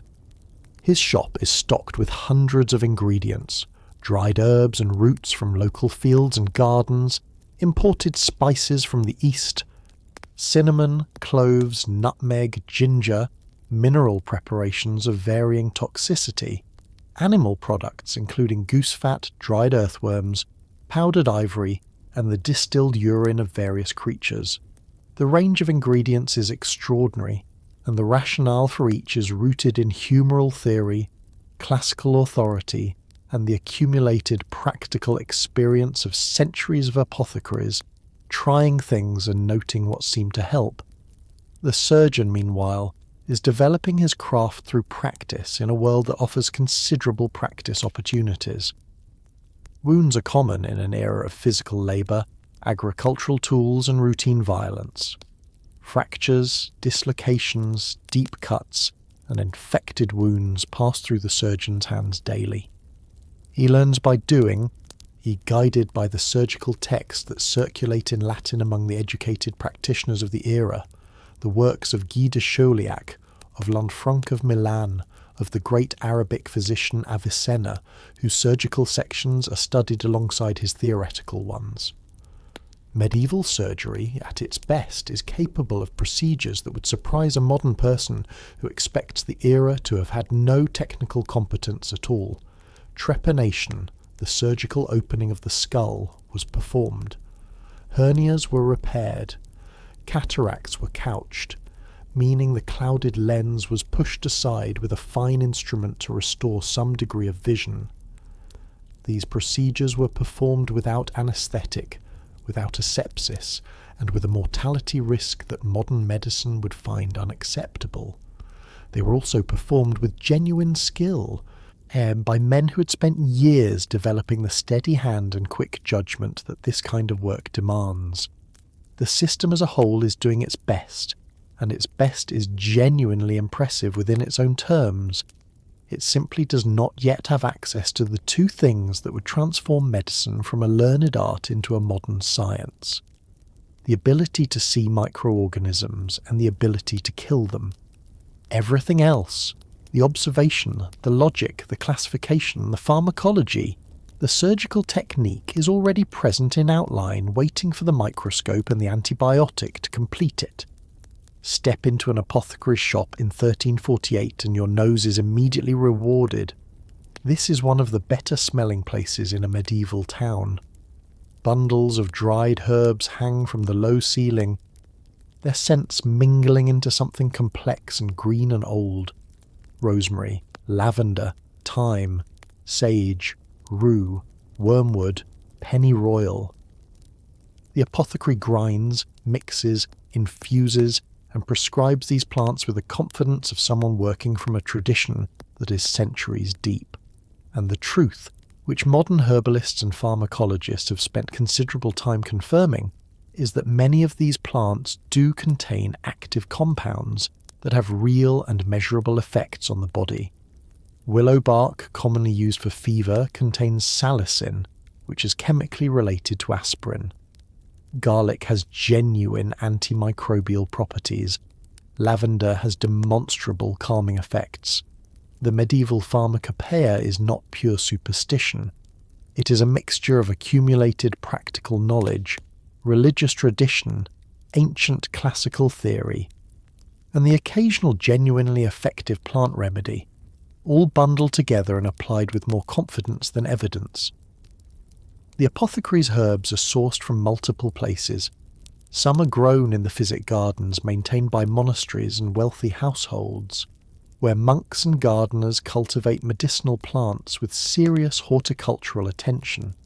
Some are gathered from wild hedgerows and field edges by herbalists who know the local flora with an intimacy that comes from a lifetime of close attention. Some are imported. The valuable spice medicines of the East, cinnamon and ginger and cloves, arrive in England through the great Venetian and Genoese trading networks and are worth significant sums by the time they reach the apothecary's shelf, which is why they are dispensed in careful, precise quantities rather than scattered casually into preparations. Valerian root is used for anxiety and sleeplessness, and modern pharmacology has confirmed that valerian does have mild sedative effects attributable to its interaction with gamma-aminobutyric acid receptors in the brain, which the medieval apothecary knew nothing about, but the outcome he observed was real. Feverfew is used for headache, and it's been shown in modern clinical trials to have some effectiveness in reducing the frequency of migraines. St. John's wort is used for melancholy, and contemporary research supports its mild antidepressant effects for moderate low mood. The medieval herbal tradition is not operating with modern rigour or modern mechanisms, but it has been conducting a very long informal clinical trial across many centuries and many patients, and some of its conclusions are genuinely sound. The preparations in which herbs are administered range from simple infusions, the plant material steeped in hot water, to make what is essentially a medicinal tea, to more complex formulations. Electuaries are thick pastes made from powdered herbs mixed with honey, designed to be taken in small quantities from a spoon. Plasters are poultices applied directly to the skin, typically made from herb-infused fats or oils that slowly release their active compounds through contact with the affected area. Syrups and cordials incorporate honey or wine with the plant extracts, making them more palatable and easier to administer to children and reluctant patients. The honey itself has genuine antimicrobial properties and has been used in wound care from antiquity through to the present day. The more alarming end of the medieval medicine cabinet deserves acknowledgement. Mercury, prescribed for skin conditions and venereal diseases, is genuinely toxic at the doses sometimes used. Antimony compounds used as purgatives can cause severe gastrointestinal damage. Preparations incorporating arsenic appear in some texts for various conditions, and arsenic is, without ambiguity, a poison. These ingredients are not prescribed out of malice or ignorance of their danger. The practitioners of the era know very well that these substances are powerful and require careful handling. The problem is that without biochemistry, the line between a powerful medicine and a dangerous poison is drawn in the wrong place, and what is understood as treating the patient aggressively is sometimes, by invisible increments, doing something rather different. You stand in the apothecary's shop breathing in the deep and layered fragrance of dried herbs and ground spice. You're not today ill. You're here out of mild curiosity and the particular medieval habit of maintaining a relationship with the apothecary before you need him urgently. He looks at you with the calm, unhurried attention of a man who has seen everything. He recommends a small packet of dried chamomile for the evenings. Calming, he says, good for sleep. He is, on this particular point, entirely correct. There is perhaps no moment in a medieval person's life more dangerous than the one that begins it. Childbirth, in 1348, takes place at home, attended by a midwife and the women of the household, in conditions that modern medicine would regard with considerable alarm. The midwife is an experienced woman, trained through years of practical apprenticeship rather than formal study, and she knows her work as well as anyone in this era can. She knows how to manage a straightforward labour. She knows the signs of complications. She knows her herbs, ergot to encourage contractions, raspberry leaf to ease the process. What she does not know, and cannot know, is germ theory. Hand washing before delivery is not a concept that exists yet. Sterilization of instruments is not a concept that exists yet. Maternal mortality rates in medieval England are estimated, depending on the source and the social class, at somewhere between 1 in 100 and 1 in 30 for any given birth. Over the course of a woman's reproductive life with multiple pregnancies, the cumulative risk is sobering. The birthing chamber in a medieval household is a women's space. Men are excluded by custom and expectation. The room is prepared in advance, clean linen laid out, water heated over the fire, the birthing stool arranged, a low curved seat with an open centre that allows the midwife to work from below and in front of the labouring woman, who sits upright using gravity to assist the process. This design is actually physiologically sound. A modern midwifery has rediscovered the upright labouring position, a superior to the flat-on-back position that hospital births conventionally used for much of the 20th century. The medieval birthing stool is, in this particular respect, ahead of where medicine would eventually go and then return from. The midwife brings her knowledge, her hands, and her herb bag. She may bring a girdle of eaglestone, a specific type of rattling mineral nodule believed to ease delivery when bound around the labouring woman's body, and prayers directed to St. Margaret, the patron saint of childbirth, whose intercession was sought with the same earnest sincerity with which a modern expectant parent might seek the best obstetric specialist available.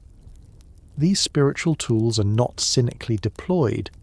They're genuinely believed to help, and in the context of an experience that is frightening, physically overwhelming, and entirely outside the labouring woman's control, the presence of ritual and prayer and experienced, calm, competent female company is not nothing. It is in fact exactly what good modern midwifery also recognises as essential. The dangers are real, and they are many. Prolonged labour in a pelvis too narrow for the baby's head, a condition called cephalopelvic disproportion, is fatal without modern surgical intervention. Postpartum hemorrhage, the leading cause of maternal death in childbirth, across all eras before blood transfusion, cannot be stopped once it becomes severe. Puerperal fever, infection of the uterus following delivery, spread by the unclean hands and instruments of attendants who do not know they are spreading it, kills many women in the days following what seemed like a successful birth. The midwife cannot prevent these outcomes. She can manage them within the limits of her tools, with the skill and attention of someone who has attended many births and learned from all of them. But the limits are real. Infant mortality is similarly high. Perhaps 1 in 5 children born in medieval England does not survive its first year of life. Perhaps 1 in 3 does not survive to age 5. The names given to children in this era, the multiple children given the same name in the same family, the frequency of names recycled after a sibling's death, all of this reflects a quiet, practical acknowledgement of reality in a world where the survival of a child to adulthood is genuinely uncertain and never taken for granted. And yet, children are loved in this era with the full depth of human love, and their losses mourned with the full weight of human grief. The medieval world is not emotionally blunted by the frequency of its losses.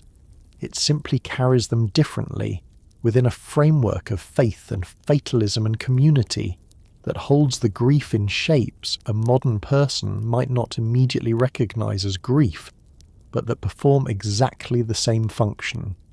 Sanitation in a medieval town is a subject that requires a certain philosophical openness, by which I mean you will need to adjust your expectations quite significantly before we begin. The wealthiest households have a private privy, a small wooden structure, sometimes a room within the house itself built over a pit or a channel that drains into a nearby waterway. The pit is periodically emptied by a professional called, with admirable directness, a gong farmer, who does this work at night and is paid accordingly well, because no amount of money is quite enough, but some amounts come close. Public latrines exist in many towns, typically built over a river or drainage channel, open to the street, used by anyone. The river that runs through a medieval town is doing a great deal of work in a great many capacities simultaneously.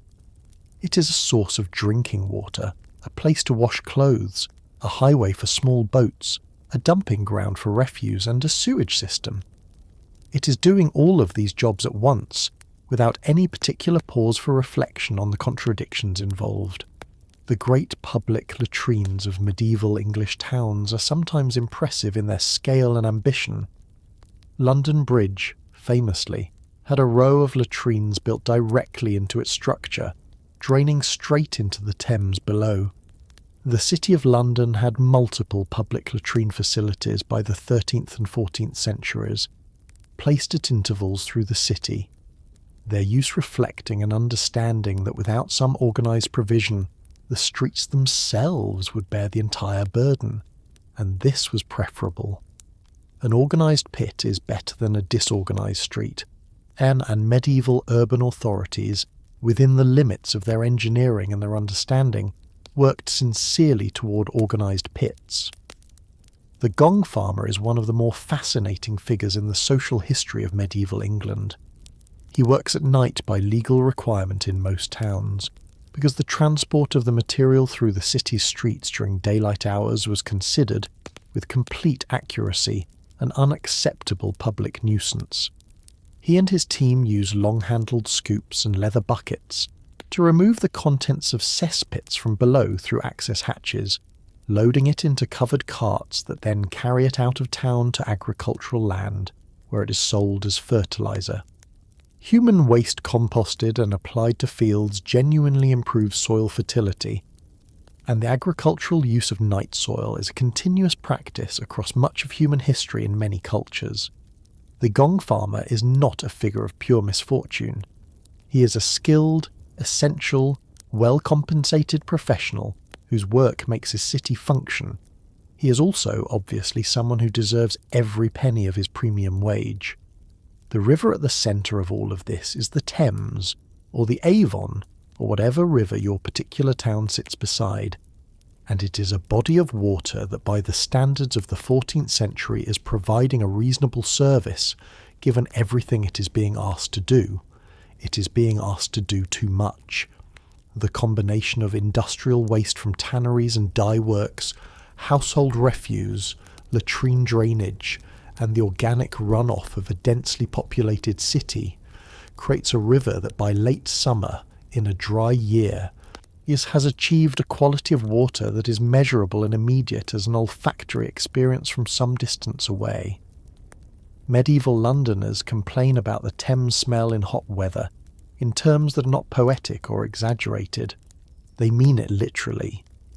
The Parliament has, on at least one occasion in the centuries ahead, been suspended because the smell rising from the river made the building unusable.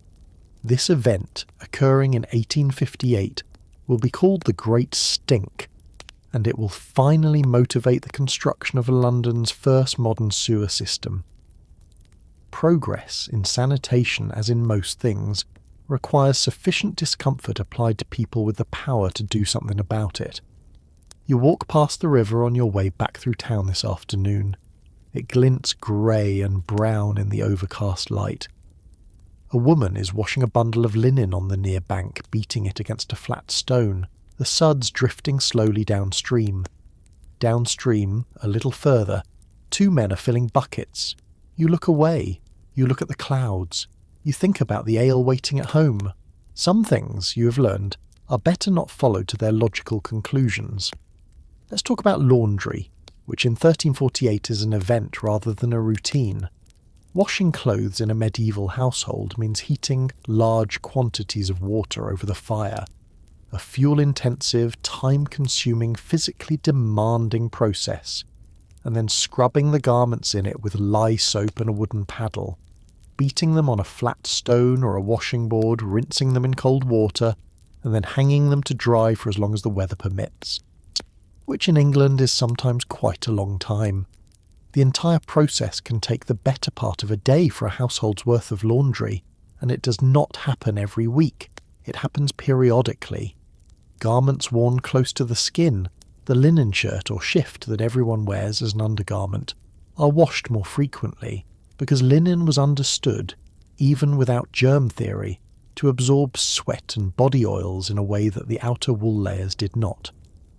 The outer wool, which is expensive and takes forever to dry, is beaten, aired, and brushed rather than washed, and this is done as infrequently as anyone can reasonably get away with.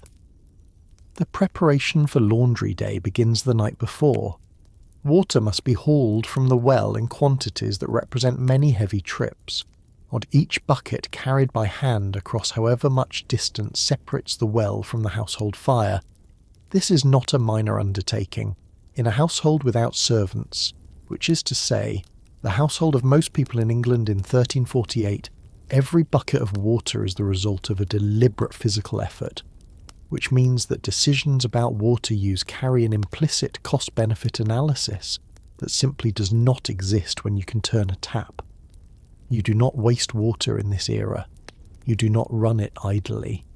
Every drop represents a trip to the well, and you are aware of this with the quiet awareness of someone who has carried buckets every day of their life. The lye for washing is prepared separately, and this process is itself a small domestic industry. Wood ash from the household fire is saved over time in a designated container. When enough is accumulated, it is packed into a leaching barrel, a wooden container with a hole at the bottom, and water is poured slowly through it.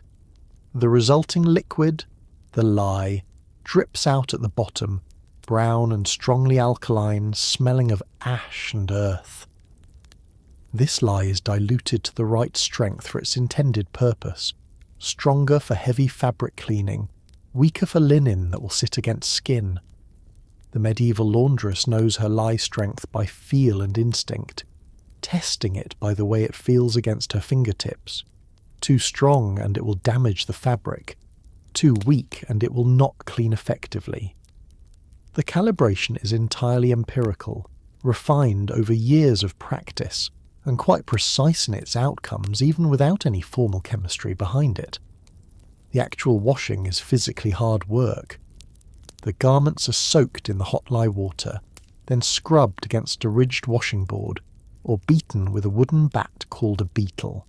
The beating breaks up the soiled fibres of the fabric, forcing the soap and water through them in a way that mere soaking cannot achieve. It is loud. It is wet. Your arms ache from the repetition. If you're doing laundry near a river, you beat the garments on flat stones at the water's edge, which is cooler and windier and requires kneeling for extended periods on damp ground.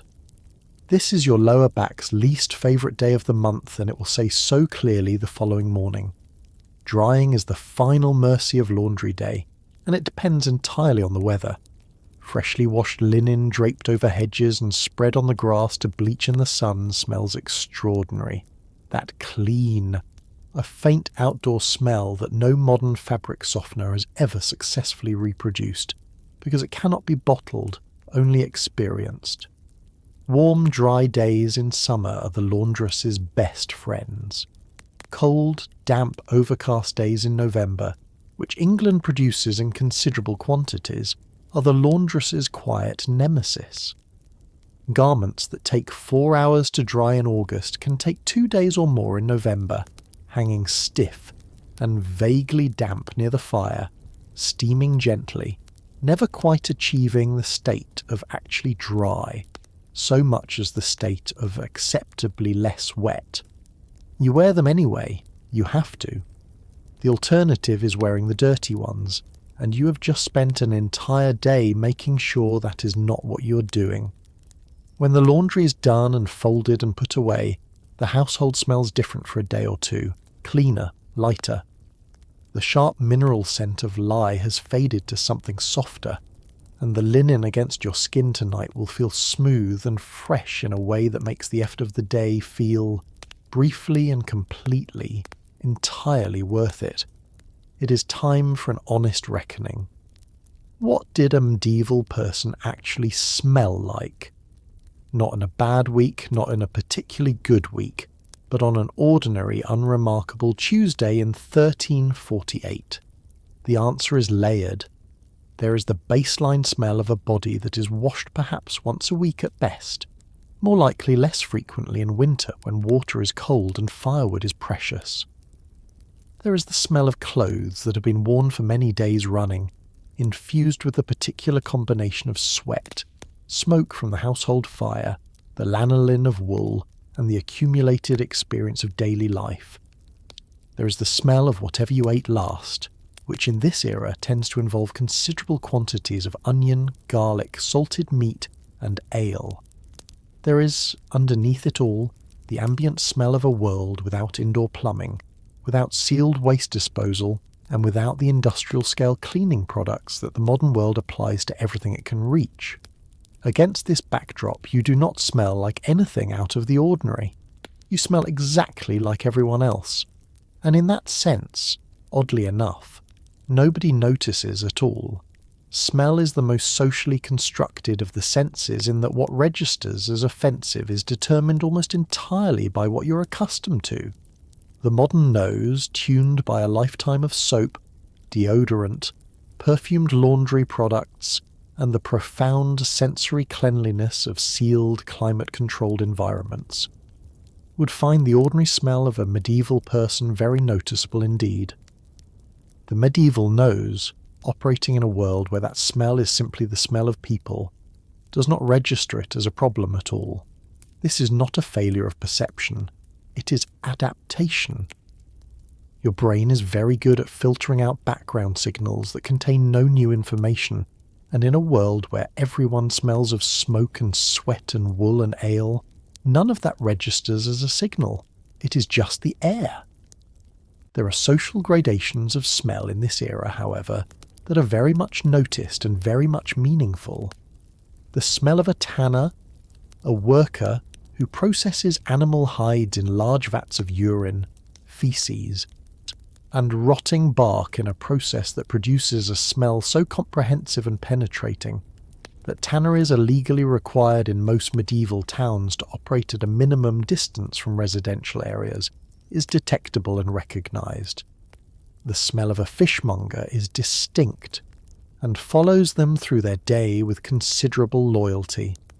The smell of illness is recognised and feared, particularly the particular sweetish decay smell associated with infected wounds and certain diseases.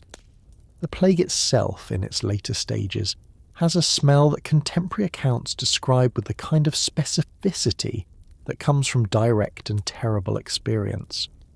These are smells that medieval people notice, that they respond to, that carry information. The smell of an ordinary person going about their day is not in this category. That smell is invisible, yet because it is universal. Perfume and fragrance in the medieval world are not primarily about smelling pleasant for their own sake. They are about marking status, about spiritual observance, and about the practical masking of smells that even a medieval nose finds unpleasant. Wealthy people use rose water and lavender water on their skin and clothes. The church burns incense, filling stone naves with the ancient smell of frankincense and myrrh, which serves both liturgical purpose and the practical function of making a large enclosed space full of closely packed unwashed people tolerable for the duration of a service. Pomanders, small perforated metal or ceramic containers filled with cloves, ambergris and fragrant resins, are carried by the wealthy and by physicians visiting sick patients. These are not affectations. In a world where bad smell is associated with bad air and bad air with disease, carrying good smell with you is a genuine protective strategy, wrongly theorized but practically sensible. The herbs strewn on floors, the sachets tucked into clothing, the rosemary hung above the door, the fresh rushes laid each week. All of these are the medieval world's continuous, earnest attempt to manage the olfactory environment of daily life. They work partially. The house smells of dried mint and wood smoke and people, which is not a bad combination as combinations go. You walk into it from the street outside and feel, in the way that the smell of your own home always feels, regardless of the century, like the particular and irreplaceable smell of the place where you belong.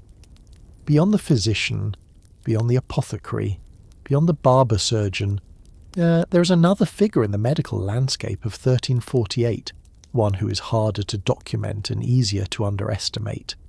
This is the local healer, the wise woman of the village, the person to whom ordinary people go first because they are nearby, inexpensive, and willing to see you without making an appointment. She, and it is usually a she, carries a knowledge of a local plants that has been passed down through generations of women who paid close attention to what worked and what did not. She knows which leaf, pressed to a wound, reduces inflammation. She knows which root, boiled and drunk as a tea, settles a stomach. She knows the prayers and words and small rituals that accompany the remedies, because in 1348 the line between medicine and faith is not a line at all. It is a continuous, unbroken tradition in which the plant and the prayer are administered together, because this is what has always been done, and because in a world of very limited options, the combination of practical botany and spiritual comfort is not the worst treatment on offer.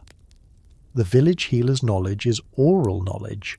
It lives in memory rather than in manuscripts, passed from experienced woman to apprentice through direct demonstration and long observation, shaped by the specific plants available in the specific landscape of a specific region.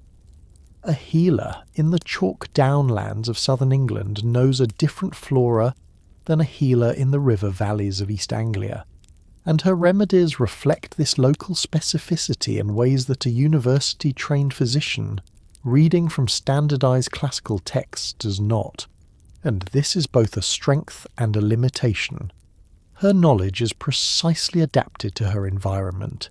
It is also not written down, not subject to external criticism or correction, and entirely dependent on the quality of the transmission from one generation to the next. Wound care is perhaps where the village healer's practical knowledge is most reliably sound. Plantain leaf, one of the most common weeds in any English field or roadside, is a standard wound treatment in folk medicine, pressed directly onto cuts and grazes. Modern analysis has confirmed that plantain contains orcubin, a compound with genuine anti-inflammatory and antimicrobial properties. Yarrow, another extremely common plant in the English countryside, has been used to staunch bleeding since at least Roman times and probably much longer. Its common name in many European languages refers directly to its use as a wound herb. These are not magical remedies. They are functional ones, identified through long empirical observation and maintained in practice because, on balance, wounds treated with them did better than wounds left alone. The magical and ritual dimensions of folk medicine are real, and they are integrated, not separate. Certain remedies are spoken over with specific words. Certain treatments are applied at specific times of day or phases of the moon. Certain illnesses are understood to have supernatural causes, the elf shot of Old English tradition, invisible arrows fired by malicious spirits that cause sudden internal pain, the evil eye, cast deliberately or accidentally by a person whose gaze carries harmful intent. These explanations are not metaphors in the minds of the people who hold them. They're genuine etiological theories, as real and as actionable as germ theory is to a modern physician. The treatments that follow from them, spoken charms, protective amulets, the rituals of blessing and warding, are administered with the same professional confidence that a doctor today administers a prescription, because the theoretical framework in which they operate makes them the logical and correct response. The Church's relationship with folk healing is complicated and changes considerably across the medieval period. Healing by prayer and the intercession of saints is not only permitted but encouraged. The healing miracles associated with saints' shrines, springs of water said to cure specific ailments, holy relics credited with remarkable recoveries. draw pilgrims from across England and Europe in a practice that combines genuine religious devotion with the hope of medical intervention. Certain folk charms and rituals, however, sit closer to what the Church categorises as magic, and here the theological and institutional response is cautious and sometimes hostile. The wise woman operates in this ambiguous territory for her entire career, providing a service that her community genuinely needs, working from a tradition that her community genuinely values, and navigating the institutional landscape of her era with the quiet pragmatism of someone who has always understood that her role is indispensable, even when its legitimacy is questioned. You knock on her door at the edge of the village. The child has had a fever for 2 days. She opens it without surprise, as if she was already expecting you, which perhaps she was. She takes you inside where the fire is low and the air smells of dried thyme and something older and earthier underneath. She listens, she nods, she reaches for her herbs. In 1348, death is not a distant event, managed by professionals in a separate building, softened by euphemism and kept tidily out of sight. Death lives in the same house as you. It is the infant who did not survive the winter. It is the mother lost in childbirth. It is the father taken by a fever in his 40s. It is the neighbour, well, last week, gone this week, their body laid out on the kitchen table while the family sits with it through the night. Medieval people are, by the cold mathematics of average life expectancy, much closer to death than we are, and their relationship with it is correspondingly more direct, more practiced, and in a strange way more honest. They grieve deeply. They mark the passing of their dead with genuine ceremony and faith. They pray for the souls of those who have gone and believe, with great sincerity, that those prayers are heard. And they go on, because going on is what life requires of you, whether it is the 14th century or the 21st, and the people of 1348 are, in this particular regard, no different from us at all. The medieval understanding of death is structured around a theology that makes death not a terminus, but a threshold. The soul leaves the body at the moment of death and passes into a state that is shaped by the life lived in the body, heaven, hell. And purgatory are not metaphors in the medieval Catholic worldview. They are real destinations with real conditions, and the actions taken in life have direct and consequential bearing on which you are headed toward. This theological framework does not make death less frightening, but it gives it a meaning and a context that pure biological termination does not possess. Death is a serious event with serious spiritual implications, and it is treated accordingly. The Ars Moriendi, the art of dying, is a genuine medieval literary and spiritual tradition, producing texts that circulate widely and are read and absorbed by ordinary people as practical guidance for the most important transition a person will make. These texts instruct the dying person on how to face death with the appropriate spiritual disposition, with contrition for sin, with faith in divine mercy, with acceptance of God's will. They instruct the people gathered around the deathbed on how to help the dying person toward a good death, what prayers to say, what comfort to offer, how to counter the temptations that the tradition teaches will beset the soul in its final hours. A good death, in this context, is an achieved thing. It requires effort, attention, and the support of community. It is not something that just happens to you. It is something you prepare for your entire life. The practical arrangements following death are the community's business as much as the family's. The body is washed and prepared for burial by the women of the household and neighbourhood, a task that is considered an act of love and service. It is wrapped in a shroud of undyed linen, the same material in which it will be buried, and laid out for the watching, the vigil kept beside the body through the night by family and friends who sit with candles and prayers and, depending on the community and the custom, sometimes with food and drink and the particular bittersweet sociability of people gathered around a shared loss. The body does not leave the household for a mortuary. The mortuary has not been invented yet. The dead stay among their people until burial. Burial takes place quickly, within 1 to 3 days in normal times, in the churchyard attached to the parish church where the deceased was baptised, married and lived their Christian life. The churchyard is a genuinely communal space, used for purposes beyond burial, markets, assemblies, even recreational activities in some times and places, and the presence of the dead in it is not considered morbid so much as continuous, a reminder that the community extends across time as well as space. In the year 1348, as the plague begins to move through England, the churchyards fill at a rate that they were not designed to accommodate. Mass graves are dug. New burial grounds are consecrated outside the town limits. The ordinary rituals of death are maintained as long as they possibly can be, then abbreviated, then abandoned entirely in the worst hit places, replaced by something raw and more desperate that does not resemble a good death in any way that the tradition would recognise. This is one of the specific cruelties of the plague. It takes not only the lives of its victims but the careful structures their culture had built around dying, leaving a grief that cannot be properly processed because the forms that would process it have themselves been overwhelmed. You stand at the edge of the churchyard in the early evening light. The stones are old, and the names on them are worn. You know who is buried here.